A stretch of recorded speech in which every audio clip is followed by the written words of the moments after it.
El siguiente análisis que se realizará es el de divisor de voltaje, pero en este caso sin puenteo. Para esto su representación será la siguiente. Tenemos nuestros capacitores de acoplo en C1 y C2 y pues la respectiva estructura del divisor de voltaje de un BJT.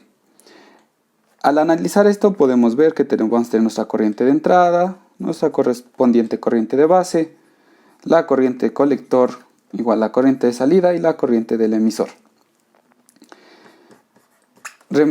Reemplazando nuestro transistor BJT por su modelo pi, tenemos lo siguiente, que vamos a tener nuestra corriente de entrada, la corriente de base, la corriente de colector y nuestra corriente de salida.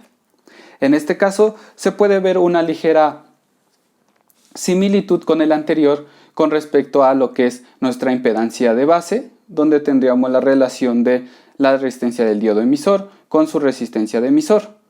Entonces se puede decir que la impedancia de entrada será igual a R1 paralelo con la resistencia R2 paralelo con el valor de beta multiplicado por la resistencia del diodo más la resistencia de emisor.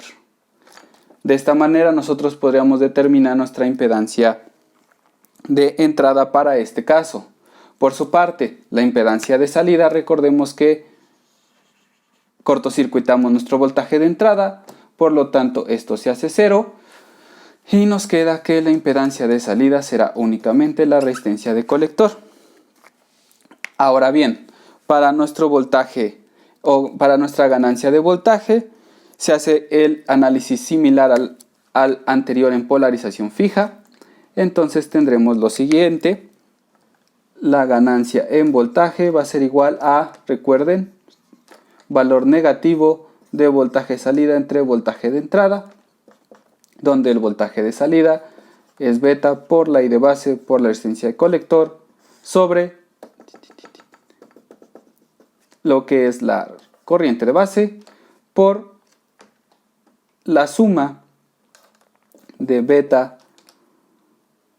la resistencia de emisor, más la resistencia del emisor. Con esto de igual forma se van, entonces nos queda que nuestra ganancia de voltaje va a ser menos la corriente, menos la resistencia de colector entre la resistencia del diodo emisor más la resistencia de emisor. Como se puede observar, el divisor de voltaje en su análisis de SA nos arroja que su respectiva ganancia, también a comparación de los que no tenemos con resistencia de emisor, pues es más baja. Sin embargo, tenemos una mayor soporte a los cambios de temperatura debido a esta relación. Ahora bien, si se considera que la resistencia de emisor es mucho más grande que la resistencia del diodo emisor, que en muchos casos es así, simplemente la ganancia de voltaje nos quedaría como la resistencia de colector entre la resistencia de emisor. Estas aproximaciones son válidas, pero no recuerden que es preferible utilizar este tipo de expresión ya que considera la mayor cantidad de parámetros disponibles y como estamos considerando el modelo RE, es más idóneo utilizar este tipo de ecuación. Otra manera en la que podemos analizar el divisor de voltaje es a través de compuenteo o lo que se le conoce como con capacitor de desacoplo. ¿Dónde queda este capacitor de desacoplo? Lo tenemos como el C3 y se conecta normalmente a la resistencia de emisor. Ahora veremos por qué. Pero bien, nuestra configuración de divisor de voltaje es como la que tenemos con dos capacitores de acoplo y como se mencionó el capacitor de desacoplo, sus respectivas corrientes. Corriente de colectora igual a la de salida y la corriente de emisor. Haciendo su análisis para el modelo pi tenemos entonces lo siguiente. Como pueden observar, al utilizar un capacitor de desacoplo, recordemos que dado que los capacitores se comportan como cortocircuito en análisis de CA y la fuente se aterriza a tierra, la resistencia de emisor queda eliminado para nuestro modelo pi, por lo cual se asemeja a lo que es a la polarización fija, De esta manera, pues simplemente nosotros ya podríamos observar de manera clara cuál va a ser nuestra impedancia de salida, nuestra impedancia de entrada y nuestra ganancia de voltaje. Sin embargo, aún así, veremos qué es lo que pasa.